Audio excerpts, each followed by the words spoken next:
Hello students, last class में हमने trigonometric function के बारे में जाना था और हमने 3.1 एक्सरसाइज कंप्लीट कर ली थी। आई होप स्टूडेंट्स आप चीज़ों को समझ रहे हैं। अगर समझेंगे तो ही आगे बहुत अच्छे से कंफर्टेबली क्वेश्चंस कर पाएंगे। आज की क्लास में हम जो टॉपिक स्टडी करेंगे वो टॉपिक का नाम है ट्रिग्नोमेट्रिक फंक्शन। ये टॉपिक है जो आज हम स्टडी करने वाले हैं। अब यहां पर एनसीईआरटी में बहुत सारी नॉलेज है जिसको स्टूडेंट्स नहीं पढ़ना चाहते या फिर पढ़ के समझ नहीं पाते। तो मैं यही आज डिटेल करने वाला हूं। यहां पर एनसीईआरटी में लिखा हुआ ये जो भी कंटेंट है इसको समझाऊंगा। ध्यान से समझिएगा। आपके पास एनसीईआरटी है उसे रीड कर लीजिएगा। देखिए यहां पर क्या लिखा हुआ है, इन अर्लियर क्लासेस यानी कि पिछली क्लासेस में आपने we have studied trigonometric ratios, यानी कि आपने अपने 10th क्लास में क्या पढ़ी है? 10th क्लास में ट्रिग्नोमेट्रिक रेशोज पढ़ी है।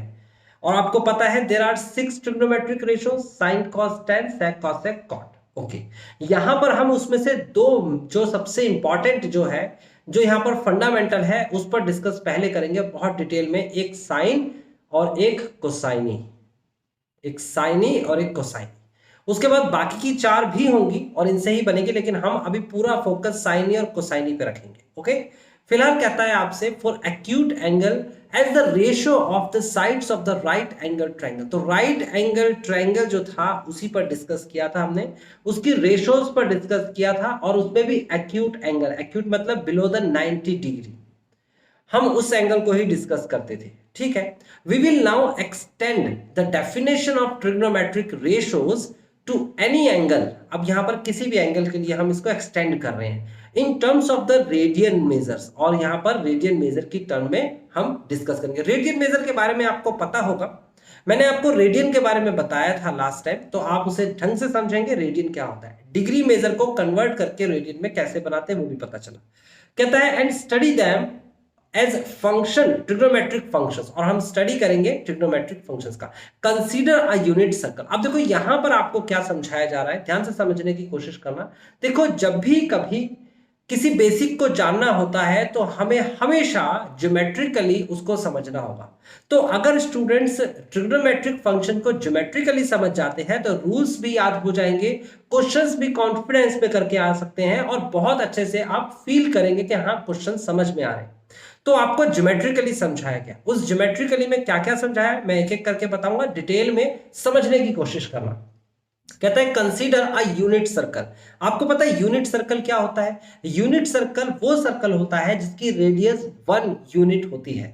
अब 1 सेंटीमीटर हो सकती है, 1 मीटर हो सकती है, 1 कुछ भी ले सकते हो, इंच ले सकते हो। तो यहां पर एक सर्कल है, देखो ये 3.6 में एक सर्कल है जो यूनिट सर्कल है। यूनिट सर्कल मतलब इसकी रेडियस यानी कि O से लेकर ये A तक की दूरी जो है ये 1 यूनिट है। ऐसे ही O से लेकर ये P तक की जो दूरी है ये 1 यूनिट है। तो बात समझ में आ रही है? यूनिट मतलब हर जगह जो डिस्टेंस होगा, यानी कि रेडियस है तो ऑब्वियस सी बात है सेंटर से जो डिस्टेंस होगा वो 1 यूनिट होगा, 1 यूनिट। ठीक है, बात समझ में आती है, यहां तक की बात क्लियर भी हो गई। कहता है विद सेंटर एट ओरिजिन, और इसमें सेंटर को क्या लिया है हमने? ओरिजिन। कहता है ऑफ द कोऑर्डिनेट एक्सिस, और कोऑर्डिनेट एक्सिस पर हमने ले लिया एक सर्कल खींच दिया। कहता है लेट पी यानी कि A, be any point on the circle, यानी कि P एक ऐसा पॉइंट लिया है जो सर्कल पे है, कोई सी भी जगह पर ले सकते हैं। फिलहाल आपने जो पॉइंट लिया है वो 0 से लेकर और 90 के बीच का वैल्यू लेना है आपको। 0 90 के बीच में कोई भी पॉइंट ले लो। हालांकि हम वो पॉइंट यहां भी ले सकते हैं, यहां भी ले सकते हैं, यहां भी अभी हम लेके भी दिखाएंगे, लेकिन फिलहाल आप 0 90 के बीच में यानी कि यहां फर्स्ट क्वाड्रेंट पे ही लेने की कोशिश करेंगे, कोई सा भी एक पॉइंट P। ठीक है, P पॉइंट लेने के बाद आप क्या कहता है यहाँ पर? कहता है यहां पर AOP is equal to x radian. अब रेडियन का कॉन्सेप्ट आपको पता है कि अगर मैंने यहां से लेकर यहां तक की दूरी ये x ली है तो ये जो एंगल हो जाएगा ये x रेडियन का हो जाएगा। जितना डिस्टेंस लिया यहां पर उतना ही रेडियन हो जाता है यहां पर एंगल की फॉर्म में। ये डिस्टेंस को ही यहां पर एंगल में क्या बोलते हैं? रेडियन बोलते हैं। That is length of arc जो AP है is equal to x। AP की जो आर्क की लेंथ है ये आपके सामने x है, और यहां पर ये r जो है ये 1 है। याद रखना जब 1 होता है यानी यूनिट सर्कल के अंदर ही जितनी लेंथ ये होती है उतना ही उसे एंगल बोलते हैं इन रेडियन। ठीक है। कहता है we define cos x and sin x। अब ध्यान से समझना जो यहां से कहता है। मैं क्या करता हूं, सबसे पहले एक सर्कल की शेप ले लेता हूं।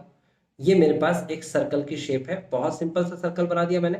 उस सर्कल की शेप के बाद मैंने आपसे कहा कि इसमें एक सेंटर है, ये रहा सेंटर, और ये आपके पास एक लाइन है, और ये लाइन है एक्स एक्सिस की, ठीक है, और ये लाइन दे रखी है आपके सामने वाई एक्सिस की। ओके ओके, अब यहां पर मेरे से कहा गया है एक पॉइंट P ले लेना है, P। तो बच्चे जो P पॉइंट लिया है, ध्यान से समझना बिल्कुल, ये x है, ये माइनस का x है, ये y है, और ये माइनस का y है, ठीक है। ये है ओरिजिन। तो ओरिजिन से और यहां तक की दूरी जो है वो 1 होगी। क्या होगी? 1। लेकिन मैं पूरी दूरी नहीं ले रहा, यहां से डिस्टेंस नहीं ले रहा, ऐसे ही ओरिजिन से और यहां तक की दूरी, यहां तक की ये दूरी, ये भी 1 होगी, ठीक है ना, 1।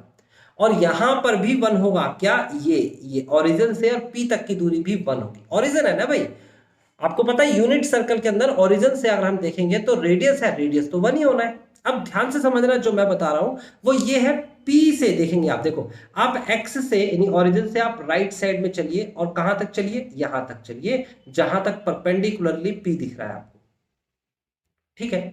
तो ये जो दूरी है, इस दूरी को मैंने a मान लिया। क्या मान लिया? a। सिंपल सी बात है, जो भी a होगा वो 1 से छोटा होगा यहां पर।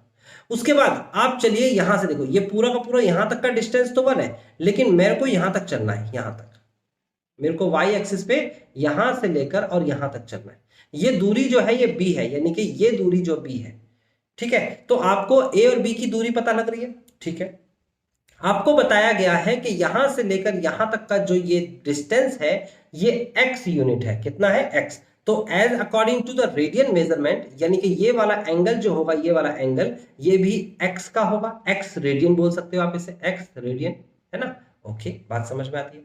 अब मेरे को एंगल के अकॉर्डिंग देखना है, जो हमने 10th क्लास में पढ़ा था। देखो इतनी नॉलेज आपको होनी चाहिए। आपको पता होगा पंडित बद्री प्रसाद और हर हर भोले, आपको पता होगा। तो आपको यह भी पता होगा P अपॉन H क्या होता है? P अपॉन H होता है परपेंडिकुलर अपॉन में हाइपोटेनियस, यानी कि लंब। P फॉर परपेंडिकुलर, यहां पर लंब, अपॉन में हाइपोटेनियस मतलब कर्ण। तो ये होता है साइन थीटा, है ना, अगर थीटा की फॉर्म में देखें। और b अपॉन एच यानी base upon hypotenuse cos theta, और p अपॉन b यानी कि परपेंडिकुलर अपॉन में base is equal to tan theta. तो मैं कॉस थीटा की बात करूंगा। कॉस थीटा क्या होता है? b upon H. तो जरा गौर से देखिए, अगर मैं इसका नाम रख दूं o, इसका नाम रख दूं a, इसका नाम रख दूं p, तो o a p में देखिए in triangle o a p, ध्यान से समझिएगा, o a p में o a यानी कि बेस, o a यानी कि बेस अपॉन में o p, OP यानी कि हाइपोटेनियस। कितना होगा? Base upon hypotenuse. तो आपको पता लगा बेस अपॉन हाइपोटेनियस कॉस होता है, और रेडियन में x दे रखा है तो आप लिखेंगे कॉस x, ठीक है। OA की वैल्यू कितनी बताई? a। OP की वैल्यू कितनी बताई? 1 is equal to cos x। आप मल्टीप्लाई करा देंगे तो a की वैल्यू कितनी आ जाएगी? Cos x। बिल्कुल सिंपल है, यही यहां पर लिखा है। क्या? cos x is equal to a। आप समझ सकते हैं। इसी तरीके से अगर मैं इसी ट्रायंगल की बात करूं, अब की बार AP ले लूं, AP अपॉन में OP इज इक्वल टू कितना हो जाएगा? साइन x हो जाएगा, रेडियन में देखेंगे, और यहां पर लिखेंगे AP। AP की जगह पर कितना दे रखा है? AP की जगह हो जाएगा b, और OP की जगह पर हो जाएगा 1, और ये इज इक्वल टू कितना हो जाएगा? साइन x के। इसका मतलब b इज इक्वल टू हो जाएगा साइन x। बात समझ में आती है? क्लियर भी हो गई होगी, समझ में भी आ गई होगी। a और b की वैल्यू हमारे सामने आ चुकी है, ठीक है। a की वैल्यू cos x, b की वैल्यू sin x। अब जरा ध्यान से देखिए, यहां पर एक दूसरा एस्पेक्ट दिख रहा है आपको। दूसरा एस्पेक्ट भी देखने की कोशिश करिएगा, बहुत गौर से देखिएगा। मैं बिल्कुल क्लीन कर दे रहा हूं आपके सामने, यहां पर ये मैंने क्लीन कर दिया सब कुछ। देखिए मैंने क्या बताया आपको, यहां से लेकर यहां तक ये क्या है? ये a है, और ये क्या बताया मैंने? b है। और आपको क्या बताया? पाइथागोरस थ्योरम के अकॉर्डिंग OAP एक राइट एंगल ट्रायंगल है। तो इन पाइथागोरस थ्योरम a का स्क्वायर प्लस b का स्क्वायर, बताया ना आपको, a का स्क्वायर प्लस b का स्क्वायर इज इक्वल टू क्या होता है? इज इक्वल टू होता है OP, यानी कि ये आप लिख सकते हो OA का स्क्वायर प्लस AP का square is equal to OP का स्क्वायर। तो बात समझ में आई आपको? ये पाइथागोरस थ्योरम है, सिंपल पाइथागोरस थ्योरम है। तो a का स्क्वायर प्लस b का स्क्वायर बराबर 1 का स्क्वायर होगा कि नहीं होगा? बिल्कुल होगा। इसका मतलब एक यूनिट सर्कल के अंदर नेचुरली अगर आप यहां से यहां तक का कोई दूरी लेते हो, कोई भी पॉइंट, कहीं पर भी पॉइंट लेते हो, कहीं पर भी आप पॉइंट लेते हो तो a की वैल्यू कितनी थी, cos x थी, तो इसका मतलब cos स्क्वायर x प्लस का b की वैल्यू कितनी थी, sin थी, तो sin square x is equal to 1। तो आपको स्टूडेंट्स ये बात 10th क्लास में बताई गई थी, जिसे आपको रटवाया गया था और ये बताया गया था कि sin square x plus cos square x बराबर 1 होता है। यही चीज यहाँ बताई जा रही है। आप कहेंगे सर ऐसा क्यों बताया जा रहा है यहाँ पर, तो अभी मैंने कहा है ये बहुत टिपिकल हो जाएगा अगर आप यहाँ से बेसिक से नहीं जानेंगे। तो बेसिक से जानना जरूरी है, बहुत जरूरी हो गया है। देखिए यहाँ पर क्या लिखा हुआ है, कहता है we define cos x is equal to a sin x is equal to b। मैंने इसको एक्सप्लेन करके दिखा दिया है, आपको समझ में भी आ गया होगा। कहते हैं सिंस OMP नाम रखा है इनने, ओ मैंने ए रखा था, इनने एम नाम रखा है, OMP is a right angle triangle, we have OM square plus MP square is equal to OP square and this is A square plus B square is equal to 1। thus for every point on the unit circle, किसी भी point पर, यहां पर यहां पर यहां पर यहां पर यहां पर यहां पर किसी भी पॉइंट पर यह सिचुएशन होती है। ये मैं सिर्फ राइट एंगल की बात कर रहा हूं, इसी की इमेज इधर बनाइए तो यहां पर भी वही सेम सिचुएशन होगी, आप देख सकते हैं। मैंने यहां पर एक पॉइंट ले लिया और इस पॉइंट से बना दिया पाइथागोरस थ्योरम के अकॉर्डिंग। ये देखो ये डिस्टेंस a है, ये डिस्टेंस b है, ये 1 है, तो यहां पर भी वही पॉइंट होगा। इधर पॉइंट ले लिया तो यहां पर भी वही पॉइंट होगा। देखो ये आपके सामने a है, ये आपके सामने b है और ये भी डिस्टेंस, कहीं पर भी सर्कल पे लोगे, किसी भी पॉइंट पे लोगे, ये सिचुएशन बनेगी। ओके यही बात बोल रहा है, यूनिट सर्कल पे हर जगह ये सिचुएशन होती है। और ए और बी की वैल्यू आपको पता लग गई, साइन स्क्वायर थी x और cos स्क्वायर x, तो ये एक रूल निकल के आ गया। कहते हैं since one complete revolution subtended an angle of 2 pi radian, एक पूरा का पूरा रिवोल्यूशन यानी कि 0 से लेकर एक पूरा का पूरा चक्कर लगाने में उसे 2 पाई की दूरी लगती है। 2 पाई यानी कि 2 पाई का मतलब जानते हो ना, रेडियन में, ध्यान रखना 360 डिग्री, 360 डिग्री, डिग्री भी ध्यान रखिएगा, ठीक है ना। कहता है at the centre of the circle angle AOB, angle AOB बराबर 90 डिग्री। तो आपको पता है ये आपके सामने A है, ये O है, ये B है, पूरा का पूरा ये 90 डिग्री का एंगल है। आगे क्या समझाने की कोशिश की है, ध्यान से समझना। कहता है एंगल AOC बराबर पाई, AOD बराबर 3 pi by 2, all angles which are integral multiple of pi by 2, सारे के सारे एंगल्स पाई बाई 2 के इंटीग्रल मल्टीपल है, यानी कि इंटीजर्स जो होते हैं, जो इंटीजर्स होते हैं उसके मल्टीपल में। कैसे, अब जरा देख लेते हैं, इसकी बात को भी समझ लेते हैं। ये आपके सामने है, सिंपली आपके सामने एक क्वाड्रेंट दे रखा है, आप देखेंगे तो ये आपने यहाँ पर सर्कल ड्रॉ कर दिया और उसके बाद ये जो कह रहा है, ये कह रहा है ये 0 है, 0 रेडियन। ये है आपके पास 90 डिग्री यानी कि पाई बाई 2 रेडियन, और ये है आपके पास पाई यानी कि 180, और ये है आपके सामने 3 पाई बाई 2, और ये आपके सामने है 2 पाई। मैं यहां तक की बात करता हूं। तो देखो एक तो दे रखा है 90 है ना, और एक ये पाई कैसे आया, पाई आया 2 इंटू 90, और ये 3 पाई बाई 2 कैसे आया, ये आया 3 इंटू 90, ये 2 पाई कैसे आया, ये आया 4 इंटू 90। इसका मतलब क्या हुआ, इसका मतलब हुआ देखो यहां पर 1 इंटू 90, यहां पर 2 इंटू 90, यहां पर 3 इंटू 90, यहां 4 इंटू 90, तो 90 के इंटीग्रल मल्टीपल के साथ आपको ये देखने को मिलता है एंगल। एक एंगल है O, ये दे रखा है आपके पास O है ना, ये O, ये आपके पास दे रखा है A, ये दे रखा है B यहां पर कहीं है ना, यहां पर B, तो AOB, AOC सॉरी, ये C दे रखा है AOC, फिर उसके बाद आपको दे रखा है AOD यहाँ पर D होगा, और उसके बाद ऐसे आगे आपके संख्या दे रखी, ठीक है ना। COD यहाँ नहीं है, ऊपर देख लेंगे गौर से, तो C यहाँ मिलेगा और D यहाँ मिलेगा, है ना, AOC AOD इस तरीके से। ओके, तो ये एंगल्स दे रखे हैं आपको बना के, ठीक है। अब ये एंगल्स क्या कहलाते हैं, ये एंगल्स क्या कहलाते हैं, यानी कि आपको जो बोल रहा है, मेन जो पार्ट बोला गया है वो क्या है, वो क्या टर्म समझाई गई है, ये जो एंगल है, यानी कि एक एंगल 0, एक एंगल पाई बाई 2, एक angle 2 into pi by 2, this is called pi, एक angle 3 into pi by 2, this is called 3 pi by 2, एक angle 4 into pi by 2 and this is called 2 pi. ये जो आपके सामने दे रखे हैं एंगल्स, ये एंगल्स, ये एंगल, ये एंगल, ये एंगल क्या कहलाते हैं, तो कहता है कॉल्ड क्वाड्रेंट, क्वाड्रेंटल एंगल। देखो ये टर्म यूज कर जाती है, कभी कभी पेपर में आ जाएगी, बच्चे कहेंगे क्वाड्रेंटल एंगल क्या होता है, क्वाड्रेंट पे बनने वाला एंगल, क्वाड्रेंट पे एक एंगल ये है, एक एंगल ये है, एक एंगल ये है, एक एंगल ये है, हम इसकी ही चर्चा करेंगे। कहते हैं coordinate of the point ABCD, अगर कोऑर्डिनेट की बात करेंगे तो A पॉइंट है 0, 1 पे 0, A पे 0, यानी कि यहां पर आ गया आपके पास 1 और 0, और B पॉइंट दे रखा है 0 पे 1, 0 पे 1, 0 पे 1, x बराबर 1, y बराबर 0। यहाँ पर c पॉइंट है -1 और 0, और d पॉइंट दे रखा है आपके पास 0 और -1। ये आपके पॉइंट्स। एक क्यों? क्योंकि यहां से यहां तक यूनिट सर्कल, देखो यूनिट है ना, सीधी सीधी बात है, वही बात चल रही है ना, यूनिट। यहां से यहां तक की दूरी, यहां से यहां तक की दूरी, ये दूरी और ये दूरी सारी सेम है, यूनिट है ये, तभी तो। और x एक्सिस पे y 0 होता है, y एक्सिस पे x 0 होता है, तो ये आपके कोऑर्डिनेट्स हो गए। कहते हैं therefore quadrantal angles we have, और ये एंगल्स से रखे, तो क्वाड्रेंटल एंगल कैसे निकलेंगे जरा समझते हैं। अभी आपको क्लियर हो जाएगा क्वाड्रेंटल एंगल कैसे निकालते हैं। देखो मैं आपको समझाता हूं, यहां से समझाने की कोशिश करता हूं। ये मेरे पास क्वाड्रेंट दे रखा है, ध्यान से समझने की कोशिश करना, बिल्कुल क्लियर समझने की कोशिश करना। आपको पता है एक राइट एंगल होता है, ये राइट एंगल ट्रायंगल, इसमें परपेंडिकुलर होता है, हिंदी में लंब कहते हैं, एक हाइपोटेनस होता है जिसे कर्ण कहते हैं, और एक बेस होता है जिसे आधार कहते हैं।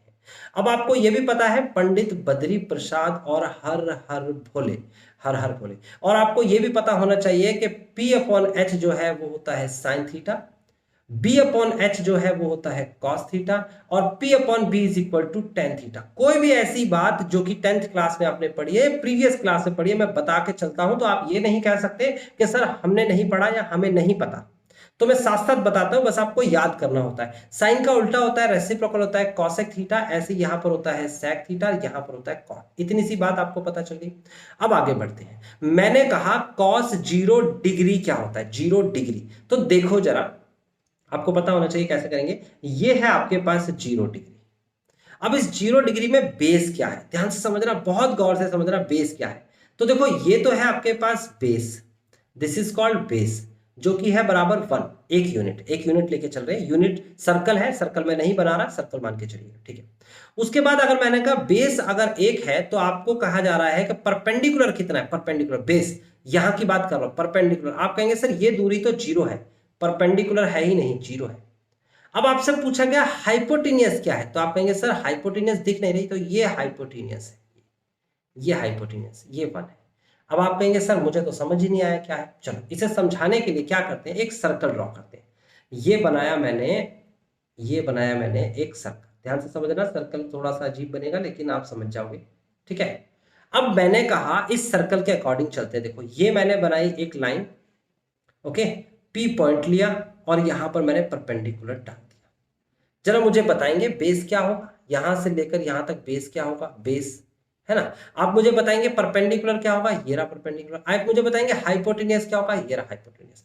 तो हाइपोटेनियस तो 1 ही रहना है, कहीं पर भी, यहां पर भी 1 है, यहां पर भी 1 है, और ये जो आपको दे रखा है क्वाड्रेंटल एंगल, यहां पर भी 1 है, देखो 1 ही तो है, और यहां पर भी 1 है ना, और यहां पर भी 1 है। हाइपोटेनियस तो 1 ही रहना है हर जगह। तो हाइपोटेनियस के बारे में तो कोई चर्चा ही नहीं होनी, क्योंकि वो तो हर जगह आपको 1 दिखेगा, आप देख सकते हो, यहां यहां यहां कहीं पर भी देख सकते हो, ठीक है। अब चर्चा सिर्फ होगी बेस की और परपेंडिकुलर की, बेस की और परपेंडिकुलर की। तो देखो यहां पर परपेंडिकुलर है, ये रहा, और बेस ये रहा। परपेंडिकुलर 1 से छोटा है, बेस भी 1 से छोटा है, लेकिन यहां पर बेस जो है पूरा का पूरा 0 डिग्री तो यहां मिलता है ना, पूरा का पूरा लेंथ होगी इसकी पूरी 1, बेस इज इक्वल टू 1, और हाइट जो है वो कुछ भी नहीं होगी। देखो ना, इसे कम करते जाओ, कम करते जाओ, कम करते जाओ, तो हाइट कुछ होगी नहीं यहाँ पर, तो 0 पे तो कुछ हाइट ही नहीं। तो ध्यान से समझ में आया आपको क्या कहा मैंने। मैंने कहा है, देखिए ये इसको रब कर देते हैं, दोबारा से समझते हैं। कोई भी चीज जो मैं समझा रहा हूं उसको डिटेल कर रहा हूं, तो आप भी उसी को अपने फ्रेम में रख लीजिए। क्या कहना चाहता हूं मैंने कहा मैं क्वाड्रेंटल एंगल की बात कर रहा हूं, उस पर कितनी वैल्यूज होती है ये आपको याद करवाने की कोशिश कर रहा हूं। मैंने कहा 0 डिग्री ले लेते हैं यहां से यहां तक, तो हाइपोटेनियस तो ये हो गई आपके पास 1, बेस भी आपका यहां से यहां तक ही रहेगा, तो ये हो गया 1, और परपेंडिकुलर जो है वो कुछ भी नहीं होगा, तो वो हो गया 0। अब ये तीनों वैल्यू मिल गई। जरा बताइए मुझे कि कॉस, पहले साइन की बात करते हैं, साइन 0 डिग्री कितना होगा और कॉस 0 डिग्री कितना होगा, क्योंकि मैं सिर्फ और सिर्फ साइन और कॉस पहले बताऊंगा, बाकी सब निकल सकते हैं, आपके सामने वैल्यूज रखना है। तो कॉस 0 डिग्री होता है, देखो कॉस क्या होता है, कॉस होता है B/H, क्या होता है B/, बेस अपॉन बेस, यानी कि 1, H मतलब 1, तो यहां पर क्या हो जाएगा B/1, 1/1, यानी कि कॉस 0 डिग्री की वैल्यू होती है 1। आपको याद करवाया था टेबल में, मैं भी याद करवाऊंगा, बट इसे समझ भी लीजिए, ठीक है। फिर साइन 0 डिग्री कितना होता है, तो देखो साइन 0 परपेंडिकुलर अपॉन हाइपोटेनियस ना, परपेंडिकुलर अपॉन हाइपोटेनियस, तो परपेंडिकुलर कितना 0 और हाइपोटेनियस कितना 1, तो फाइनली आंसर कितना आ गया 0। तो साइन 0 डिग्री 0। तो ये दो वैल्यूज आपको मिल गई। ये देखो आपके सामने लिखी है cos 0 डिग्री और sin 0 डिग्री। ओके, अब चलते हैं हम अगले वाले क्वाड्रेंटल एंगल के पास, और 0 डिग्री के बाद आ जाता है अगला एंगल हमारा, और वो एंगल क्या आ जाता है, वो आ जाता है 90 डिग्री यानी कि π/2 रेडियन। अब इसकी बात करते हैं, तो इस वाले एंगल की बात करेंगे तो क्या करेंगे भाई, सबसे पहले मैं देखूंगा ये सर्कल बना हुआ है, देखो ऐसे ये सर्कल बना हुआ है, ऐसे इस सर्कल पर चेक कर रहे हैं हम। तो पहले बात करेंगे, जैसे कि यहां पर एक पॉइंट है, यहां पर एक पॉइंट है, यहां पर एक पॉइंट है, इसी तरीके से यहां पर भी एक पॉइंट है ना। तो अगर मैं बात करता हूं कि ये पहला वाला पॉइंट P1 ले लेते हैं, P2 ले लेते हैं, P3 ले लेते हैं, P4 ले लेते हैं, ठीक है ना। पहला पॉइंट P1 है, तो ये आपके सामने इसका कोई बेस होगा, बिल्कुल होगा, एक से छोटा, और परपेंडिकुलर भी होगा, बिल्कुल होगा, एक से छोटा, और हाइपोटेन्यूज तो एक ही होनी है। अगर पॉइंट ये लेते हैं तो इसमें भी देखिए आप गौर से, तो आपको बेस दिखेगा, ये रहा बेस, और परपेंडिकुलर भी दिखेगा, दोनों एक से छोटे हैं, लेकिन हाइपोटेन्यूज जो है वो एक है। इसी तरीके से तीसरे वाले पॉइंट के पास जाएंगे तो देखो ये भी वैल्यू जो है, इसमें बेस भी दिखेगा, अब चौथे पॉइंट के पास भी चले जाइए भाई, ये वाला पॉइंट। तो जब चौथे पॉइंट के पास जाएंगे तो उसमें भी सेम यही प्रोसेस को फॉलो करिए ना। इसके अंदर बेस क्या है और इसके अंदर परपेंडिकुलर क्या है, तो देखो परपेंडिकुलर तो मुझे दिख रहा है एक, और बेस यानी कि यहां से यहां तक की दूरी, ये कोई दूरी नहीं है भाई, एक लाइन पे कोई दूरी नहीं होती, इसका मतलब ये परपेंडिकुलर तो एक है और बेस यहां पर 0 है और हाइपोटेन्यूज एक है। ये बात समझ में आ रही है मैं क्या बता रहा हूं, कौन सी जगह पर, 90 डिग्री पर बेस है ही नहीं, देखो ना बेस 0 हो जाएगा ना भाई। एक लाइन जब ऐसे खिंची हुई है तो बेस क्या होगा इसका बेस 0 होगा, लेकिन परपेंडिकुलर तो एक होगा ना, परपेंडिकुलर लेंथ, ठीक है। तो इसका मतलब ये हुआ कि अगर मेरे पास बेस 0 है, हाइपोटेन्यूज 1 है और परपेंडिकुलर 1 है, तो इस केस में परपेंडिकुलर अपॉन हाइपोटेन्यूज साइन क्या होता है, साइन 90 डिग्री। 90 क्या होता है, perpendicular upon hypotenuse 1/1, this is 1। ऐसे ही cos 90 की वैल्यू कितनी होती है, cos 90 की वैल्यू होती है बेस अपॉन हाइपोटेन्यूज यानी कि 0/1, यानी कि 0/1 यानी कि 0। तो देखो एक दूसरी वैल्यू आपको समझ में आती है, बिल्कुल क्लियरली समझ में आ रही होगी, कोई कठिनाई नहीं होगी। चलिए आगे बढ़ जाते हैं, अगले वाले पार्ट को ध्यान से समझने की कोशिश करना, तो आपको अगला वाला पार्ट बिल्कुल क्लियरली समझ में आएगा, क्योंकि यहां तक की वैल्यू तो आप याद करके आ रहे हैं 10th क्लास में, अगला वाला आपको समझना पड़ेगा पार्ट, ठीक है। तो सेकंड, यस, अब हम बात करते हैं कौन से वाले एंगल की, पाई एंगल की। पाई, हमें 2 पाई तक जाना है, हमें पाई एंगल की बात करनी है। पाई का मतलब ये हो गया कि ये आपके पास एक ये कोऑर्डिनेट एक्सिस है और ये आपके पास दे रखा है सर्कल, और पाई जो एंगल है वो भी आपको दिख गया है, कहां पर है, ये आपके पास पाई एंगल है। तो इस वाले एंगल की बात करेंगे। अब यहां पर समझने की कोशिश करना, 1 यूनिट को देखेंगे तो देखो बेस क्या है, बेस यहां से यहां तक बेस बराबर, अगर यहां पर मैंने कहा 1 है तो यहां पर -1 होगा कि नहीं होगा, जरा गौर से देखो, ये पॉजिटिव ऑफ एक्स एक्सिस होता है और ये नेगेटिव ऑफ एक्स एक्सिस होता है भाई। जो चीज ओरिजिन से राइट साइड में जाएगी पॉजिटिव है, तो अपोजिट साइड में जाएगी तो नेगेटिव होगी। अच्छा, परपेंडिकुलर यानी यहां से यहां तक की दूरी, ये दूरी जो है, ये एक लाइन जो बनी हुई है, एक लाइन, इस पर दूरी क्या होगी, कुछ होगी ही नहीं, तो इसका मतलब क्या हो गया, इसका मतलब परपेंडिकुलर 0 हो गया। और हाइपोटेन्यूज क्या होगी भाई, वो तो हमेशा ही 1 रहनी है, बेस -1, हाइपोटेन्यूज 1 और परपेंडिकुलर 0। तो अब जरा सोचिए कि कॉस पाई का आंसर क्या आएगा, तो कॉस पाई क्या होता है, बेस अपॉन हाइपोटेन्यूज, बेस क्या है -1, हाइपोटेन्यूज क्या है 1, तो आया नहीं आया -1, बिल्कुल क्लियर हुआ कि नहीं हुआ, ठीक है। ऐसे ही अगर मैं बात करता हूं साइन पाई की, तो साइन पाई के अंदर क्या होगा भाई, परपेंडिकुलर तो है 0 और हाइपोटेन्यूज है 1, तो आ जाएगा 0। तो स्टूडेंट्स अब आपको बात समझ में आ गई कि cos पाई -1 और sin पाई 0 कैसे, ठीक। इसी तरीके से बात करेंगे हम इसकी, यानी कि हम बात करेंगे एक अलग एंगल की, और इसका नाम क्या होगा, ये है आपके पास क्वाड्रेंटल एंगल और इसका नाम है 3π/2 की। तो 3π/2 के अंदर देखो गौर से, देखो ये देखो गौर से, ये क्या है, परपेंडिकुलर है, परपेंडिकुलर क्या है -1 है ना भाई, ऊपर 1 होगा तो नीचे -1 होगा, और बेस, इसका बेस क्या होगा, इसका बेस तो कुछ भी नहीं होगा, बेस 0 होगा और हाइपोटेन्यूज तो 1 ही होनी है।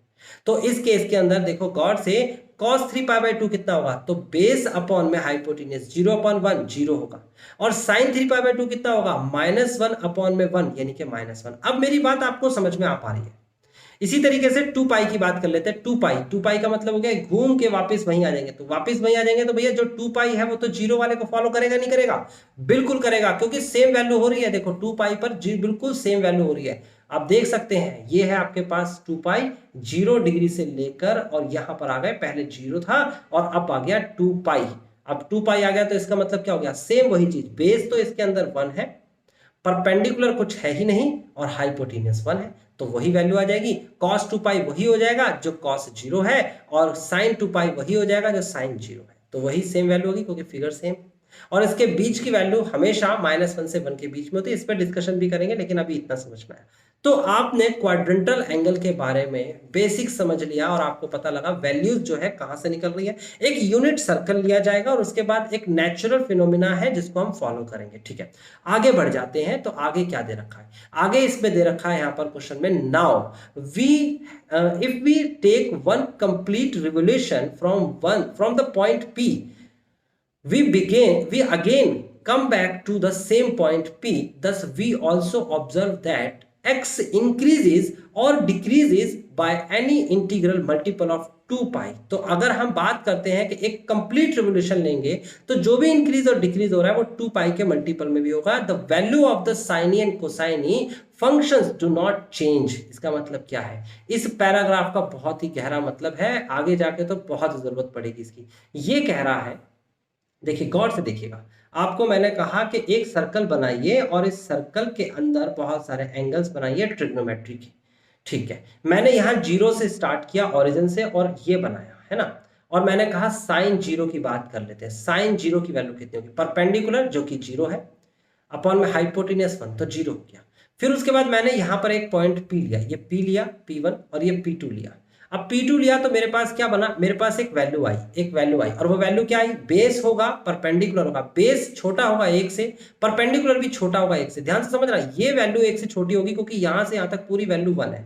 ये वैल्यू जो है यहां से यहां तक 1 से छोटी होगी क्योंकि पूरी वैल्यू 1 जो है यहां तक है ना, रेडियस 1 है ना, तो 1 से छोटी, दोनों 1 से छोटी। अब 1 से छोटी वैल्यूज दूसरी 1 से छोटी इस वैल्यूज के साथ जब सॉल्व करेंगे, जैसे ये 1 है, हाइपोटेन्यूस तो 1 ही रहना है। परपेंडिकुलर साइन की बात कर रहा हूं, कोई भी एंगल यहाँ पे यहाँ पर हर जगह 1 से छोटी वैल्यू होगी। तो कोई भी एंगल पर जो परपेंडिकुलर होगा वो 1 से छोटा होगा, ओके, और जो हाइपोटेन्यूस होगा वो 1 होगा। तो जो आंसर आएगा वो 1 से छोटा आएगा कि नहीं आएगा? जो भी आंसर आएगा वो छोटा होगा 1 से हमेशा। तो यहां से लेकर यहां तक जो भी आंसर आता है, यानी साइन की वैल्यू जो भी होती है वो 1 से छोटी ही होगी। यहां पर आके साइन क्या हो जाएगा? 0 हो जाएगा, क्योंकि परपेंडिकुलर क्या है आपके सामने? यहाँ पर ये परपेंडिकुलर आपके सामने दे रखा है 1, नॉट 0, 1 हो जाएगा। ये परपेंडिकुलर 1 है और हाइपोटेन्यूस भी 1 है, तो P अपॉन में H यानी कि 1 अपॉन में 1, यानी कि यहां पर 0 से साइन की वैल्यू शुरू हुई और 0 से होते होते होते होते लास्ट में 1 तक आ गई। फिर उसके बाद दोबारा देखेंगे तो ये आपके सामने वैल्यूज नेगेटिव होती चली जाएगी। क्या होती चली जाएगी?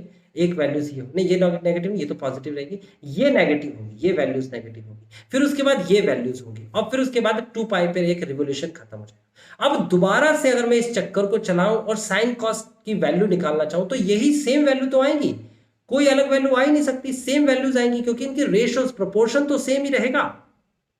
यही बात बोल रहा है कि हमेशा इसको जब हम घुमाते चले जाएंगे कितने भी एंगल के साथ, तो वैल्यूज जो है ये जो है यही रहेगा, सेम वैल्यूज को फॉलो करेगा क्योंकि प्रोपोर्शन तो सेम रहेगा, लेंथ तो सेम रहेगी। इसका मतलब इसने कहा कि इसका एक पैटर्न बन सकता है और वो पैटर्न क्या है उसको दिखाया इसने कहा है 2n pi plus x is equal to sine x where n belongs to z। इसको मैं यहां लिख के दिखाता हूं। इसने कहा है साइन 2n पाई प्लस का x is equal to sine x, और इसने ये भी बोला है, क्या बोला इसने बोला है कि जो x है, सॉरी n है वो इंटीजर है, इंटीजर कहते हैं z को। यानी कि n की जगह पर आप कुछ भी रख लो, n की जगह पर आप लिख लो 0, n की जगह 1 लिख लो, 2 लिख लो, 3 लिख लो, एंड सो ऑन, कुछ भी लिख लो। लिख के देखो आपके सामने आ जाएगा साइन, यह आ जाएगा आपके पास 2 पाई प्लस का x, 2 पाई प्लस का x। 2 पाई में कुछ भी जोड़ेंगे तो 2 पाई तो यहां तक घूम ही गया एक, और प्लस करेंगे तो कुछ भी एंगल जोड़ेंगे, कुछ भी ये जोड़ेंगे या फिर ये जोड़ेंगे या फिर ये जोड़ेंगे, कुछ भी जोड़ेंगे, या फिर 2 पाई की जगह पर आप 2 की जगह पर यहाँ पर पहले 1 रखा था, ये 1 था, तो फिर उसके बाद 0 रख के देख सकते हो, या फिर 2 रख के देख सकते हो, या फिर 3 रख के देख सकते हो, कुछ भी n की जगह रखो वैल्यू, आंसर तो साइन x की जो वैल्यू होगी वही आएगा, रेशोज तो सेम रहेगी। इसी तरीके से इसने cos को भी समझाया है कि cos 2 पाई x प्लस का x is equal to cos x होता है। आप n की जगह पर पहले 0 रखो, फिर 1 रखो, फिर 2 रखो, फिर 3 रखो, एंड सो ऑन, कुछ भी रखो और प्रैक्टिकली से सॉल्व करो। जैसे कि अगर मैंने 0 रख दिया, x की कोई वैल्यू रख दी, तो आपको समझ में आ जाएगा कि वो सर्कल पर कहां बन रहा है और वो एंगल क्या होगा, ये x की वैल्यू है ना, कोई भी एंगल। इसी तरीके से 1 रख के चेक करो, घूम के ये वापस 2 पाई प्लस ये x, फिर उसके बाद 2 पाई, 4 पाई और फिर ये x। तो यही वाला एंगल बार बार आता चला जाएगा। ठीक है, तो इसका मतलब ये हुआ कि जो वैल्यू 0 की होती है क्वाड्रेंट एंगल की, sine x is equal to 0 है, तो x की वैल्यू 0 हो सकती है, plus minus pi, plus minus 2 pi, plus minus 3 pi, that is the integral multiple of pi. यानी कि इंटीजर से मल्टीपल हो रही है, 0 से मल्टीप्लाई 1 2 3, इंटीजर से मल्टीप्लाई होती है तो इंटीग्रल मल्टीपल कहते हैं। ठीक है, उसके बाद cos x is equal to 0 है, तो 0 कब होगा, जब pi by 2, 3 pi by 2, 5 pi by 2 and so on. अब इसको मैं करके दिखाता हूं, इस वाले पार्ट को मैं आसान तरीके से समझा के दिखाता हूं ये क्या बोल रहा है, आप इस तरीके से ज्यादा अच्छे से कनेक्ट कर पाएंगे। देखिए बात बिल्कुल क्लियर है। मैं सबसे पहले यहां पर एक कंडीशन बनाता हूं, ये है मेरे पास कोऑर्डिनेट एक्सिस और ये है मेरे पास एक्स एक्सिस, ये रहा एक्स, ये रहा एक्स डैश, ये रहा वाई, ये रहा वाई डैश। ध्यान से समझने की कोशिश करना, मैंने कहा ये है 0 0 है ना, तो 0 पर साइन की वैल्यू क्या होती है, साइन 0 पर क्या होगा, ये एंगल की वैल्यू है ना 0, तो साइन थीटा लिख देते हैं, 0 की बात कर लेते हैं। साइन 0 पर क्या होगा, साइन 0 पर 0 होता है। अब इसके बाद इसे लेके यहां ले आता हूं, थोड़ा पास में ले आता हूं 0 है ना, तो यहां पर मैं 0 को लेके आ गया और साइन 0 0 होता है। अब मैंने 0 में इसको ऐसे करके घुमाया तो ये क्या दिख रहा है आपको, पाई, तो साइन पाई की वैल्यू भी 0 होगी। फिर इसको ऐसे घुमाया तो ये कितना हो गया, ये हो गया 2 पाई, साइन 2 पाई की वैल्यू भी 0 होगी। फिर इसे ऐसे घुमाया और यहां पर आ गए, तो यहां पर आ गए, ये 2 पाई था, यहां पर कितना हो जाएगा 3 पाई, गिन लो ना, पाई पाई गिनो ना, देखो 0 से 180 डिग्री, 180 डिग्री तो यहां मिलेगा ना, फिर 180 में 180 जोड़ेंगे तो 360, 360 तो यहां मिलेगा ना, इसे 2 पाई बोलेंगे। फिर 2 पाई में 1 पाई और जुड़ जाएगा, 1 पाई और जुड़ जाएगा तो ये वाला हिस्सा हो गया, पाई मतलब 180 डिग्री, पाई मतलब 180 डिग्री, तो इसका मतलब 3 पाई। 3 पाई पर वैल्यू भी कितनी होगी, ये 0 होगी। फिर उसके बाद 3 पाई में एक बार जोड़ दीजिए तो 4 पाई हो जाएगा, 4 पाई पर भी 0 होगा। फिर 5 पाई पर भी 0 होगा, ये है 5 पाई, यहां पर भी वैल्यू 0 होगी। और इस तरीके से आप समझ गए कि 0 ही चलती चली जाएगी साइन। ऐसे ही कॉस की बात करते हैं, कॉस थीटा, कॉस 0 पर क्या होता है, अब गौर से देखना, इस ब्लू पेन से लिख रहा हूं, यहां पर अब की बार 0 जो है कॉस है, तो कॉस 0 कितना होता है, ये 1 होता है। अगर मैं यहां लेके आता हूं तो cos पाई कितना होगा, भाई सेम डिस्टेंस सेम सब कुछ है, तो इसका मतलब यहां पर हो जाएगा माइनस का 1, माइनस का 1, क्योंकि ये नेगेटिव का एक्स एक्सिस है ना भाई, इस साइड में तो नेगेटिव 1 होगा, बेस नेगेटिव होगा। बिल्कुल क्लियर है कि नहीं। उसके बाद अगर मैं पाई, पाई के बाद 2 पाई लेके आता हूं, 2 पाई मतलब कि इधर, और ये कौन से वाली जगह पर आया, प्लस वाली जगह पर आया, तो यहां पर प्लस 1 होगा। फिर उसके बाद इस सर्कल को मैं घुमा के इधर लेके आ गया तो यहां पर क्या हो गया, यहां पर माइनस का 1 हो गया। फिर मैं घुमा के लेके आऊंगा तो कितना आ जाएगा, पॉजिटिव की साइड आ जाएगा, 1 हो जाएगा। मतलब डिस्टेंस तो सेम है, बस पॉजिटिव नेगेटिव दिख रहा है। फिर उसके बाद क्या होगा, फिर माइनस का 1 आएगा, 5 पाई देखो इधर दिख रहा है। बात क्लियर समझ में आती है। साइन और कॉस को ऑब्जर्व कर रहे हैं, फिर उससे सारे कुछ बनते हैं, जैसे कि साइन और कॉस को डिवाइड करेंगे तो tan बनेगा, और फिर बाकी की आइडेंटिटीज या रेशियोज होती हैं, इनका रेसिप्रोकल होता है, उन पर अभी हम चर्चा नहीं कर रहे हैं, हम सिर्फ साइन और कॉस की बात कर रहे हैं। ठीक है, तो ये जो बात बताई है, ये बात बताइए किसके लिए बताइए, ये देखो ऊपर वाली स्टार्टिंग वाली वैल्यूज के लिए बताइए। देखो ये इसके लिए साइन ले लिया मैंने, कॉस भी लेके दिखा दिया। अब मैं नीचे वाले की बात कर रहा हूं, इसकी बात कर रहा हूं, तो इसके लिए भी एक ऐसे ही कंडीशन तैयार करते हैं। देखिए कैसे कंडीशन बनेगी इसमें भी, ये बहुत इंपॉर्टेंट बातें बताई जा रही है, जो भी मैं बता रहा हूं उसे कॉपी पे लिखते जाइए। ये आपके सामने कोऑर्डिनेट एक्सिस है, और अब की बार बात करते हैं शुरुआत पाई बाई 2 से, 90 डिग्री से शुरुआत करते हैं। ये मैंने ले लिया 90, यहां पर लिख लिया साइन और यहां पर लिख लिया थीटा, थीटा या एक्स लिख लो, यहां पर कॉस थीटा। तो साइन 90 की वैल्यू कितनी होती है, 90, साइन 0 की वैल्यू तो 0 थी है ना, साइन 90 की वैल्यू कितनी होती है, साइन 90 की वैल्यू 1 होती है ना, परपेंडिकुलर भी 1 है और हाइपोटेनियस भी 1 है, तो परपेंडिकुलर पर हाइपोटेनियस बेस 0 है इसका, है ना, इस वाली लाइन की बात करते हैं। तो यहां पर क्या हो जाएगा, यहां पर हो जाएगा आपके पास 1, साइन 91। अब इस 90 में आप पाई और जोड़ दो, देखो यहां से यहां तक पाई होता है 180 डिग्री, तो अगर मैं 90 में पाई जोड़ दूं तो कितना आएगा, एलसीएम लेके जरा सॉल्व करके बताइए, 3 पाई बाई 2 आएगा कि नहीं आएगा। 90 में पाई जोड़ूंगा तो आ जाएगा 3 पाई बाई 2, तो 3 पाई बाई 2 देखो ऊपर की तरफ तो पॉजिटिव का y था, तो नीचे की तरफ का क्या होगा, 3 पाई बाई 2 क्या होगा, नेगेटिव का y यानी कि माइनस का y। फिर इसमें पाई को और जोड़ दो, 3 पाई बाई 2 में, 3 पाई बाई 2 में पाई को और जोड़ दो, तो 2 एकम 2 और 3, 5 पाई बाई 2 आ जाएगा, यानी कि ऊपर बन जाएगा 5 pi by 2। 5 pi by 2 positive तरफ गया तो ये आ जाएगा 5 pi by 2 is equal to positive. फिर इसमें एक और पाई जोड़ दो तो कितना हो जाएगा, 5 और 2 7, 7 पाई बाई 2। ये आ जाएगा -1। फिर एक और पाई जोड़ दो तो 7 और 2 9, 9 pi by 2 is equal to 1। तो आप देखोगे कि कुछ भी चेंज नहीं हो रहा, लेंथ चेंज नहीं हो रही है। मैं फिर से रिपीट कर रहा हूं, मैंने अभी पीछे बताया लेंथ चेंज नहीं हो रही है, वही सेम एक ही सर्कल पर बात हो रही है, एक ही सर्कल पर लेंथ है। तो यहां पर भी लेंगे, यहां पर भी लेंगे, यहां पर भी लेंगे, यहां पर भी लेंगे, लेंथ एक ही है, उसी लेंथ के अकॉर्डिंग चलेंगे तो आपको वैल्यूज तो सेम मिलेगी रेशो में, बट माइनस प्लस मिल जाएगा। इसी तरीके से आप बात करते हैं कॉस की, तो कॉस की बात करेंगे तो कॉस 90 डिग्री की वैल्यू कितनी होती है? कॉस 90 डिग्री की वैल्यू होती है 0। मैंने बताया ना, क्योंकि बेस तो इसका है ही नहीं, बस परपेंडिकुलर है और हाइपोटेनियस है, बेस तो है ही नहीं, तो इसका मतलब 0 हो जाएगा। फिर उसके बाद जब हम इधर आएंगे 3 पाई बाई 2, तो ऑब्वियस सी बात है यहाँ पर माइनस का 0 होगा, लेकिन 0 ही तो लिखेंगे, प्लस और माइनस तो लिखते नहीं 0 में।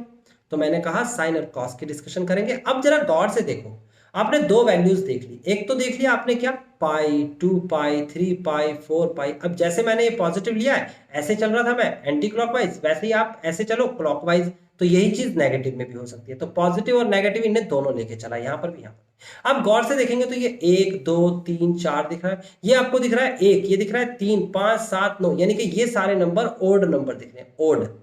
ये सारे के सारे नंबर्स जो है आपके सामने जो भी है, इसे हम लिख सकते हैं एन पाई। एन पाई मतलब एन कोई भी इंटीजर ले लो, 0 ले लो, 1 ले लो, 2 ले लो, 3 ले लो, तो ये कंडीशन बन जाएगी। और यहां पर जो कंडीशन लेंगे वो लेंगे 2n प्लस 1, क्योंकि 2n प्लस 1 एक ओड नंबर होता है। n की जगह पर 0 लिखेंगे तो आंसर कितना आएगा 1, n की जगह पर 1 लिखेंगे तो आंसर कितना आ जाएगा 3, n की जगह पर अगर 2 लिखेंगे तो आंसर कितना आ जाएगा 2 दूनी 4 और 1 5। तो सारे ओड नंबर दिख रहे हैं, 1 3 5, 1 3 5, तो 2n प्लस 1, तो 2n प्लस 1 इंटू में पाई। तो गौर से देखोगे तो इनने ये चीज बनाई है। अब आपको समझ में आ जाएगा और बहुत आसान से देखो, sin x is equal to 0 implies that x is equal to n pi, and then cos x is equal to 0 implies that x is equal to 2n plus 1 into में पाई। ये वैल्यूज जो है, ये जो formula जो है, ये अपनी तरफ से नहीं बनाया जा रहा, प्रैक्टिकली आप इसे रख के देखेंगे। मैंने तो फिर भी थोड़ा सा डिटेल करके बताया, बट इसे प्रैक्टिकली घर पे करेंगे क्वेश्चंस, तब आपको समझ में आएगा। मतलब खुद से ग्राफ ड्रॉ करना पड़ेगा, बनाना पड़ेगा, वैल्यूज नापनी पड़ेगी, तब आपको पता लगेगा हाँ यार ये तो वैल्यूज बन रही है और यही वाली फॉर्म में बन रही है। ठीक है, तो यानी कि साइन और कॉस का एक बेसिक स्ट्रक्चर के बारे में कुछ वैल्यूज हमें पता लग गई, क्वाड्रेंटल एंगल के बारे में पता चला। अब इसने कहा है क्या कि साइन जो x है, अगर 0 पर देखते हैं तो x is equal to n pi, और cos x की बात करते हैं जब 0 पर तो कितना करेंगे 2n plus 1 is equal to pi by 2। 0 पर बात करते हैं, 0 पर, है ना, यानी कि साइन 0 कहां होता है और cos 0 कहां आता है, यहां पर बात कर रहा है। ठीक है, साइन 0 की बात कर रहा है, cos 0 की बात कर रहा है, यानी कि इस पार्टिकुलर वैल्यूज पर साइन और cos हमेशा 0 होंगे। मैंने अपने तरीके से भी समझाया और एनसीईआरटी में भी लिखा हुआ है। इसका कंक्लूजन ले लेते हैं जो आपको लास्ट में सिखाया जाएगा।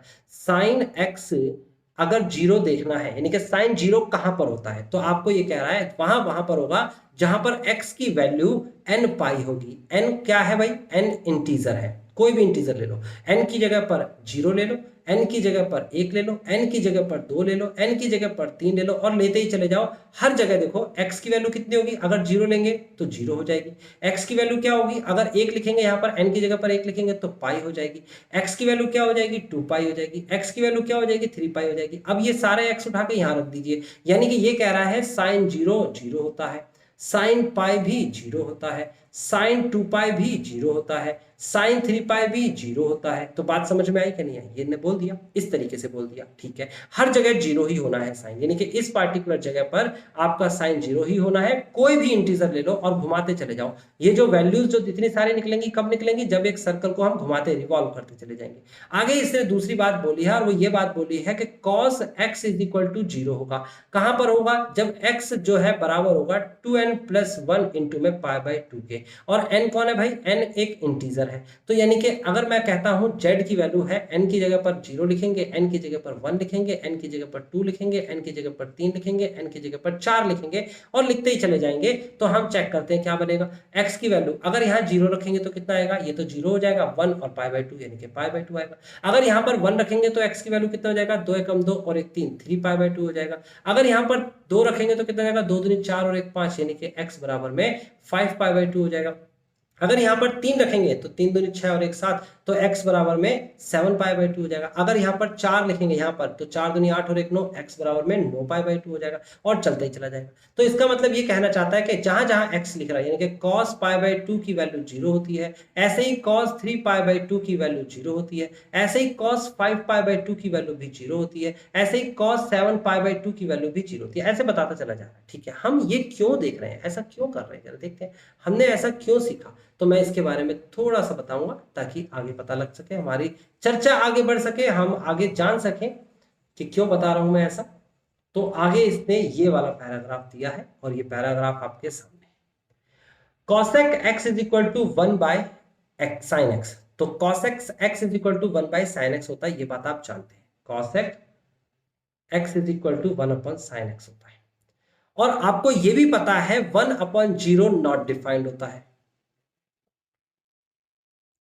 तो आपको ये भी पता होना चाहिए कि cosec x में x की कोई भी वैल्यू रख सकते हैं, बट कौन सी वैल्यू नहीं रखी जा सकती, जो साइन को 0 बनाए। तो साइन को 0 कौन कौन सी संख्या बनाती है, जब x की वैल्यू nπ रखोगे तो साइन 0 हो जाएगा। यानी x की कोई भी वैल्यू रख सकते हो, लेकिन nπ नहीं रख सकते। nπ, n का मतलब क्या है, n का मतलब any integer. Any integer into pi रखोगे तो कॉसेक नॉट डिफाइंड हो जाएगा, क्योंकि 1/0 नॉट डिफाइंड होता है, क्योंकि साइन 0 हो रहा था यहाँ पर, अभी अभी हमने चेक किया। इसी तरीके से आपको दूसरी कंडीशन बताइए, sec 1/cos होता है, तो x की वैल्यू 2n प्लस का 1π/2 नहीं हो सकता, बाकी कुछ भी हो सकता है। अगर ऐसा हो गया तो sec एग्जिस्ट ही नहीं करेगा। इसी तरीके से कह रहा है कि यहां पर देखो साइन tan क्या होता है, साइन अपॉन कॉस, तो कॉस अपॉन में है ना, हमें तो नीचे वाले 0 का डर है, ऊपर वाले का डर नहीं है। तो नीचे वाले का डर है, इसका मतलब x की वैल्यू क्या नहीं हो सकती, 2n प्लस का 1 और इंटू π/2 नहीं हो सकती, क्योंकि नीचे 0 हो जाएगा, tan नॉट एग्जिस्ट कर जाएगा। इसी तरीके से यहाँ पर नीचे कॉट क्या होता है, नीचे साइन होता है ना, कॉस अपॉन साइन, तो x की वैल्यू क्या नहीं हो सकती, nπ नहीं हो सकती। ये सारी की सारी वैल्यू छोड़कर कोई भी इंटीजर ले लोगे, इन वैल्यूज को छोड़कर पाई की फॉर्म में कोई भी इंटीजर ले लोगे, एग्जिस्ट करेंगे इनकी वैल्यूज। तो बात समझ में आ गई आपको, क्या समझाया गया। ठीक है, आगे बढ़ते हैं। अब आ जाते हैं हमारे मेन जो आइडेंटिटी बताई थी, sine square x plus cos square x is equal to क्या होता है, 1 होता है। इसी से ये दोनों आइडेंटिटी बनी है। कैसे बनी है, मैं लिख के दिखा देता हूं, sine square x plus cos square x is equal to 1। आप लिखेंगे divide divide by sine square x both side. भाई हम दोनों तरफ साइन स्क्वायर एक्स से डिवाइड कर सकते हैं, तो यहां हो जाएगा साइन स्क्वायर एक्स अपॉन में साइन स्क्वायर एक्स, प्लस का कॉस स्क्वायर एक्स अपॉन में sine square x is equal to 1 upon में sine square x. Simple divide है, तो साइन स्क्वायर एक्स से साइन स्क्वायर एक्स कट जाएगा, तो बचेगा 1, प्लस का कॉस अपॉन साइन होता है कॉट, अभी बताया था, कॉट स्क्वायर एक्स हो जाएगा, एंड 1 अपॉन साइन होता है कॉसेक स्क्वायर एक्स। तो क्या रूल बन के आया, ये बन के आया कि नहीं बन के आया। इसी तरीके से आप साइन की जगह पर कॉस स्क्वायर एक्स से डिवाइड कर दो दोनों तरफ, तो ये वाला रूल बन जाएगा। और इन्हीं रूल से फिर इस तरफ ले जाने के बाद, या फिर एक को इस तरफ ले जाने के बाद अलग अलग फॉर्मूले बनते हैं। टोटल 9 फॉर्मूले बनते हैं, जो आपने 10th क्लास में सीखे हैं। तो स्टूडेंट्स, यहां तक की बात बिल्कुल क्लियर समझ में आ गई आपको। ठीक है, अब आगे बढ़ जाते हैं। आगे आपको क्या कहता है, इस पैराग्राफ की बात कर लेते हैं। हर एक पैराग्राफ बहुत इंपॉर्टेंट है, हर एक बेसिक चीज जो सिखाई गई है आगे काम आने वाली है, और वहां पर रेफरेंस दे दिया जाएगा, एनसीईआरटी में लिखा। ठीक है, तो यहां पर क्या देता है, देखिए यहां पर आपके सामने है, in earlier classes we have discussed the value of trigonometric ratios of for 0 degree, 30 degree, 45 degree, 60 degree and 90 degree। ये आपको याद करवाया गया था। The values of trigonometric functions for these angles are same as the trigonometric ratios studied in the earlier classes। यानी कि जो हमने पीछे पढ़ा था क्लासेस, वो इस क्लास में भी सेम रहने वाली है, और उसी को याद करना है। Thus we have the following table, लेकिन अब रेडियन में याद करना है। जैसे कि मैंने बताया था आपको, पाई का मतलब होता है 180 डिग्री, तो इसका मतलब यहाँ पर क्या हो जाएगा, यहाँ पर π/6 का मतलब 180/6 कितना होता है, 30 डिग्री। π/4 का मतलब क्या हो गया, 45 डिग्री। π/3 का मतलब 60 डिग्री। π/2 का मतलब 90 डिग्री। पाई का मतलब 180 डिग्री, और 3π/2 का मतलब क्या होगा, 270 डिग्री, और 2π का मतलब 360 डिग्री। डिग्री में भी है, आपको रेडियन में याद करना है। वैल्यूज आपको पता है, 90 तक की वैल्यूज तो आपको पता ही थी, उसके बाद की सिर्फ पाई, 3π/2 और 2π की वैल्यू अभी अभी आपने सीखी है, और ये आपको पता लग चुकी है। पाई की वैल्यू किसको फॉलो करती है, 0 को फॉलो करती है। जो 0 है वही पाई है, देखो जो 0 है वही पाई है, देखो जो 0 है वही पाई है। यहाँ यहाँ यहाँ यहाँ घूमते जाओ, है ना। तो 0 और पाई की वैल्यू देखो, यहाँ पर 0 है, यहाँ पर 0 है, यहाँ पर 1 है, यहाँ पर -1 है। क्यों भाई -1 है? क्योंकि ये पॉजिटिव की तरफ है और ये नेगेटिव की तरफ। यहाँ पर 0 है, यहाँ पर भी 0 है। ऐसे जो 90 डिग्री होता है, 90 डिग्री वही वैल्यू होती है किसकी? 3π/2। किसकी होती है? जो 90 डिग्री है वही 3π/2 है। 90 और 3π/2 देखो गौर से देखो, ये है 90 और यहाँ से यहाँ गए तो ये हो गया 3π/2। बस इधर पॉजिटिव इधर नेगेटिव। देखोगे गौर से, ये 1 है तो ये -1 है, ये 0 तो ये 0, ये नॉट डिफाइंड तो ये नॉट डिफाइंड। प्लस माइनस तो होता नहीं 0 नॉट डिफाइंड। ऐसे 2π को कौन फॉलो करता है? जो 0 है, जो पाई है वही 2π है। गौर से देख लो, 0 है, यहाँ पाई है, यहाँ 2π है, यहाँ पर 1, यहाँ पर -1, यहाँ पर 1, ये वापस 1 आ जाता है। बिल्कुल सेम वही वैल्यू। देखो ये 0 डिग्री, ये 0 डिग्री और घूम के फिर उसके बाद ये 2π डिग्री। सिंपल है, 2π रेडियन। ठीक है, तो आपको यहां तक की बात समझ में आ गई। आई होप कि आपने ये क्लियर कर लिया। ब्रीफ था लेकिन आपने क्लियर करा होगा। कहता था value of cosec, sec and cot, ये सारी की सारी वैल्यूज इन तीनों वैल्यूज से निकाल लेंगे इनका रेसिप्रोकल करके। ठीक है, अब आगे आ जाते हैं sign of the trigonometric functions. इसको समझने के बाद हम फिनिश कर देंगे आज की क्लास और अगली क्लास में हम ग्राफ पढ़ेंगे, ग्राफ को जानेंगे। आज की क्लास में डोमेन और रेंज भी है और फिर ग्राफ है ना। डोमेन और रेंज से तो ग्राफ बनेगा, तो आपने जो सेकंड चैप्टर पढ़ा है उसका इस्तेमाल भी यहाँ करेंगे। ठीक है ना, पहले डोमेन रेंज जानेंगे फिर उसका ग्राफ, किसका? ट्रिग्नोमेट्रिक फंक्शंस का। फिलहाल हम बात करते हैं ट्रिग्नोमेट्रिक फंक्शंस के साइन के बारे में। देखो ये आपको ऐसे करके एक सर्कल दे रखा है, मैं इसको बनाने की कोशिश करता हूँ, ध्यान से समझना। ये मैंने सर्कल बनाया, इस सर्कल के अंदर मैंने क्या लिखा? मैंने यहाँ पर ओरिजिन लिखा है, ये ओरिजिन है और इस ओरिजिन से ये गए यहाँ और एक लाइन इधर खींचती और एक लाइन इधर खींचती। ध्यान से समझने की कोशिश करना। मैंने एक पॉइंट लिया P और मैंने एक पॉइंट लिया Q इक्वल, यानी कि ये दूरी और ये दूरी दोनों इक्वल है। उसके बाद ये तो डिस्टेंस इक्वल है ही क्योंकि हाइपोटेनियस है। अब देखो मैंने कहा ये A है यहां से यहां तक और मैंने कहा ये B है यहां से यहां तक और ये दोनों एक से छोटा है। अगर ऊपर वाला B होगा तो नीचे वाला माइनस का B हो जाएगा कि नहीं हो जाएगा? बिल्कुल हो जाएगा माइनस का B। ऊपर वाली कोई भी संख्या, नीचे वाली माइनस, लेकिन A तो ऐसा का ऐसे ही रहेगा। ठीक है, मैंने कहा यहां से यहां तक का एंगल जो है, ये जो नीचे से ऊपर की तरफ जा रहे हैं, ये है आपके पास x, तो ऊपर से नीचे की तरफ आ रहे हैं ऐसे, नीचे से ऊपर की तरफ जा रहे हैं तो क्या हो जाएगा? ये हो जाएगा आपके पास एंगल एंटी क्लॉकवाइज। और आपको एंटी क्लॉकवाइज में बताया था हमेशा पॉजिटिव एंगल होता है, पॉजिटिव एंगल होता है। और नीचे से चलेंगे तो देखो ये हो गया क्लॉकवाइज, और क्लॉकवाइज में क्या होता है? एंगल नेगेटिव एंगल होते हैं, है ना, नेगेटिव, ऊपर की तरफ पॉजिटिव, नीचे। तो ये अगर x है तो ये वाला एंगल पूरा का पूरा x है और नीचे वाला x है तो नीचे वाला ये वाला एंगल माइनस का x है। ऊपर वाला पॉजिटिव x, नीचे वाला नेगेटिव का x। ध्यान से समझना, नीचे वाला एंगल, ये वाला एंगल माइनस का x हो जाएगा ना, जब ऊपर वाला x है। अगर ऊपर वाला 30 है यहाँ से यहाँ तक ये, तो नीचे वाला ये हो जाएगा माइनस का 30। ठीक है, बात क्लियर हुई, समझ में भी आता है। अब अगर मैं बात करता हूं माइनस के x की बात, ऊपर वाला तो हो गया, तो माइनस वाले x को हम कैसे देखेंगे? ध्यान से देखोगे तो ही समझ में आएगा, जब तक ध्यान नहीं लगाओगे तो समझ में नहीं आएगा। तो मैं क्या करता हूं, एक एंगल ले लेता हूं माइनस में।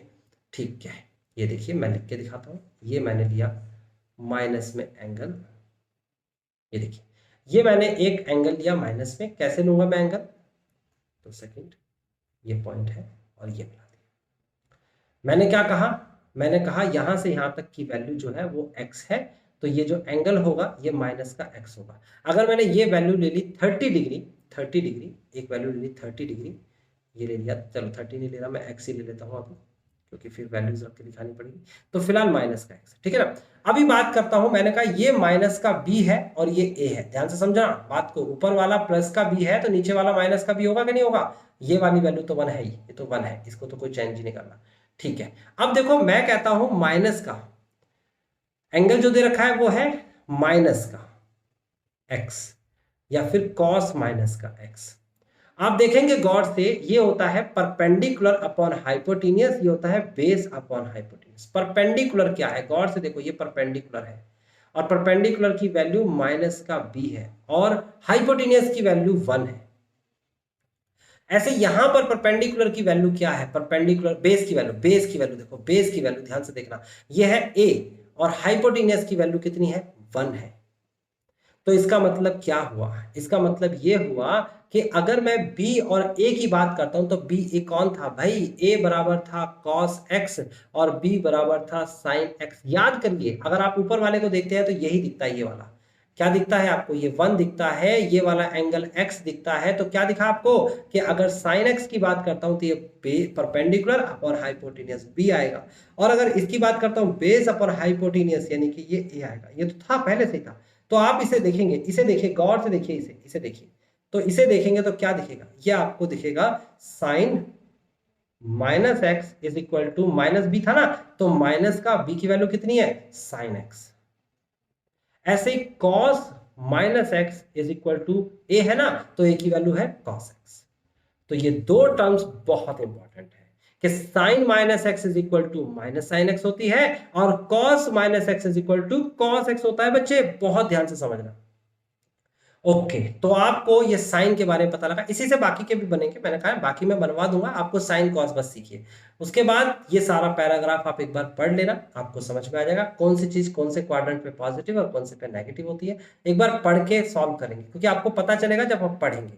जैसे कि यहाँ पर इसने क्या दिया है, देखो ए और बी के बारे में बात करें, देखो 0 और π/2 के बारे में, देखो ए और बी दोनों पॉजिटिव होते हैं। देखो यहाँ पर देखो, ये 0 है और ये π/2 है। 0 से π/2 के बीच में अगर बात करते हैं, 0 से π/2 के, तो यहाँ पर a भी पॉजिटिव है और b भी पॉजिटिव है। देखो ऐसे देखोगे आप, ये रहा आपके पास पॉइंट p और ये है आपके पास a और b की वैल्यू, ऐसे देख लीजिए, ये a है ये b है, a भी पॉजिटिव है b भी पॉजिटिव है। लेकिन अगर बात करते हैं π/2 और पाई के बीच में, π/2 और पाई के बीच में, मान लीजिए यहाँ पर एक पॉइंट p ले लिया और ये बना दिया आपने, तो यहाँ पर a जो है वो नेगेटिव है और b जो है वो पॉजिटिव है। ऊपर की तरफ पॉजिटिव होता है और ये नेगेटिव होता है लेफ्ट साइड। इसी तरीके से ये बोल रहा है कि पाई से लेकर 3π/2, पाई से लेकर 3π/2 की बात करेगा, तो यहाँ पर कह रहा है कोई पॉइंट यहाँ ले लीजिए, यहाँ पर लिया पॉइंट, तो इसका मतलब a तो नेगेटिव है और b भी नेगेटिव है। देखो दोनों के दोनों नेगेटिव है, कहता है a and b both are negative, है ना। और ऐसे ही 3π/2 इसकी बात कर लेते हैं, इसकी बात कर लेते हैं यहाँ पर, तो a तो पॉजिटिव है, देखो यहाँ पर पॉजिटिव, और b जो है नीचे की तरफ नेगेटिव का भी है। तो यहाँ पर बोला है इसने कि a is positive and b is negative. तो इसी हिसाब से हम a और b के हिसाब से ही रेशियोज निकालेंगे और रेशियोज में प्लस माइनस आ जाएगा। तो क्या चीज पॉजिटिव होगी, क्या चीज नेगेटिव होगी, ये दे रखा है। आपको इसे याद करने का तरीका मैंने इंट्रोडक्शन में बताया था, और वो क्या था, आप इस सबको याद नहीं करेंगे, आप याद करेंगे ऐसे बना लीजिए एक क्वाड्रेंट, और ये इंट्रोडक्शन में मैं बता चुका हूं, first quadrant, second quadrant, third quadrant और फोर्थ क्वाड्रेंट। और उसके बाद आपको ये याद रखना है after school to college, after school to college, ASTC, add sugar to coffee, बताया था मैंने।